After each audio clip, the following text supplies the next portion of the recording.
Hello friends, मैं lucky आपका स्वागत करती हूँ अपने YouTube channel Shivansh Hindi point पर। सभी को मेरा नमस्कार।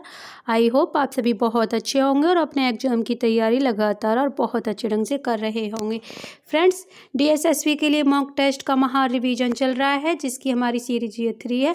जिस किसी ने भी पहले के मॉक टेस्ट ना देखे हो वो क्लास को ज़रूर देख ले, काफ़ी महत्वपूर्ण क्लासेज है। और आज का मॉक टेस्ट स्टार्ट करते हैं। चैनल पर अगर नहीं हो तो चैनल को सब्सक्राइब जरूर कीजिएगा। आज का पहला प्रश्न है, साहित्यलोचन किसका लिखा हुआ समीक्षात्मक ग्रंथ है? ये रामचंद्र शुक्ल, 2 गुलाब राय, 3 श्याम सुंदर दास और 4 महावीर प्रसाद द्विवेदी। तो फ्रेंड्स, साहित्यलोचन के रचनाकार हैं श्याम सुंदर दास। प्रश्न 2 है, किसने 1873 में हरिश्चंद्र मैगजीन की स्थापना की? ए द्विवेदी, 2 मौलवी इकराम, 3 भारतेंदु, 4 पर है पंडित जुगल किशोर। तो फ्रेंड्स, ये थे भारतेंदु जी। प्रश्न 3 है, हिंदी में स्त्री विमर्श की अवधारणा को चर्चा में लाने का श्रेय किस कथाकार को दिया जाता है? ए कमलेश्वर, 2 भीष्म साहनी, 3 राजेंद्र यादव और 4 काशीनाथ सिंह। तो किसको दिया जाता है? ये दिया जाता है राजेंद्र यादव को। प्रश्न 4 है, छायावाद शब्द का प्रथम प्रयोगकर्ता को किसे माना जाता है?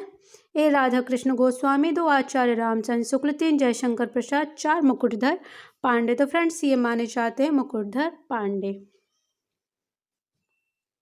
प्रश्न 5 है, लाला श्रीनिवास दास के संयुक्त स्वयंवर की सच्ची समालोचना किसने की थी?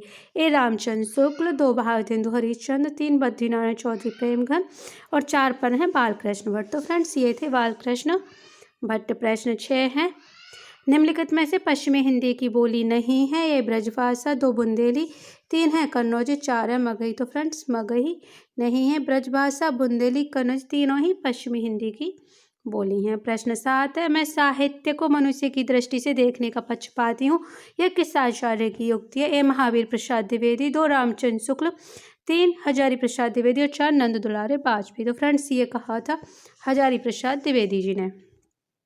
प्रश्न 8 है, मध्यकालीन बोध का स्वरूप के लेखक हैं? ए रामचंद्र शुक्ल, 2 राहुल शंकरतायन, 3 नामवर सिंह, 4 हजारी प्रसाद द्विवेदी। तो मध्यकालीन बोध का स्वरूप हजारी प्रसाद द्विवेदी जी का है। प्रश्न 9 है, कौन सी लिपि दाएं ओर से बाएं ओर लिखी जाती है? रोमन, 2 देवनागरी, 3 फारसी और 4 रूसी। तो फ्रेंड्स, ये है फारसी।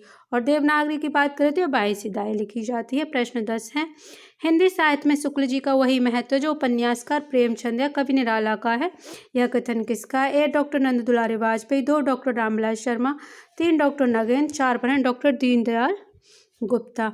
तो फ्रेंड्स, ये है रामविलास शर्मा। प्रश्न 11, हिंदी नाटक उद्भव और विकास के लेखक है? डॉक्टर दशरथ ओझा, 2 राजेंद्र अवस्थी, 3 हजारी प्रसाद द्विवेदी और 4 इनमें से कोई भी नहीं। तो फ्रेंड्स, ये थे डॉक्टर दशरथ ओझा। क्या कौन सा है इनका? उद्भव और विकास। किसका है? दशरथ ओझा का। प्रश्न 12 है, कविता की तीसरी आंख के रचनाकार हैं? ए शेरजंग गर्ग, 2 मृदुला गर्ग, 3 प्रभाकर श्रोत्रिय, 4 पर है इनमें से कोई भी नहीं। तो फ्रेंड्स, ये थे प्रभाकर श्रोत्रिय। डिटेल्ड क्लास नहीं ली जा रही है क्योंकि ये पहले मैं डिटेल्ड ले चुकी हूँ। ये सिर्फ रिवीजन टेस्ट है जो कि कम समय में हो जाएगा। प्रश्न 13, हिंदी आलोचना का इतिहास कौन से काल से माना जाता है? ए भक्ति काल, 2 आदिकाल, 3 आधुनिक काल, 4 वीरगाथा काल। तो ये माना जाता है आधुनिक काल से। प्रश्न 14 है, रस सिद्धांत निम्नलिखित में से किसकी रचना है? ये रामविलास शर्मा, 2 हजारी प्रसाद द्विवेदी, 3 डॉक्टर नगेंद्र और 4 है रामचंद्र शुक्ल। तो फ्रेंड्स, ये थे डॉक्टर नगेंद्र। प्रश्न 15 है, कबीर के बीजक पर रची गई तृतीय टीका किसकी है? ए पूरनदास, 2 भगवान दास, 3 जगजीवन दास, 4 पलटू। तो फ्रेंड्स, ये है पूरनदास की है। प्रश्न 16 है, 14 सितंबर 1949 को हिंदी को किस रूप में स्वीकृत किया गया? ए राष्ट्रभाषा, 2 संपर्क भाषा, 3 भारत की संघ भाषा, 4 मानक भाषा। तो यह है भारत की संघ भाषा। प्रश्न 17, यदि द्विवेदी जी न उठ खड़े होते तो जैसी अवस्थित व्याकरण विरुद्ध ऊट पटांग भाषा चारों ओर दिखाई पड़ी, उसकी परंपरा जल्दी न रुकती। यह कथन किसका है? ए रामचंद्र शुक्ल, 2 हजारी प्रसाद द्विवेदी, 3 श्याम सुंदर दास और 4 गणपति चंद्र गुप्त। तो ये थे रामचंद्र शुक्ल। प्रश्न 18, निम्नलिखित में से कौन सा हिंदी आलोचक मार्क्सवादी समीक्षा की श्रेणी में नहीं रखा जा सकता है? ए शमशेर बहादुर, 2 मुक्तिबोध, 3 रामविलास शर्मा, 4 पर जगदीश चंद्र गुप्त। फ्रेंड्स, यही आंसर सही है 4। प्रश्न 19 है, हिंदी नवरत्न में किस कवि को शामिल नहीं किया गया? ए चिंतामणि, 2 चंद्रवरदाई, 3 भूषण, 4 है भारतेंदु। तो फ्रेंड्स चिंतामणि को इसमें सम्मिलित नहीं किया गया है, बाकी सभी नवरत्न में सम्मिलित कवि हैं। प्रश्न 20 है, रूपक रहस्य ग्रंथ के रचयिता है? ए गुलाब राय, 2 श्याम सुंदर दास, 3 विश्वनाथ प्रसाद मिश्र, 4 हैं कन्हैया लाल। तो फ्रेंड्स रूपक रहस्य ग्रंथ के रचनाकार हैं श्याम सुंदर दास। तो रूपक रहस्य ग्रंथ किसका हो गया?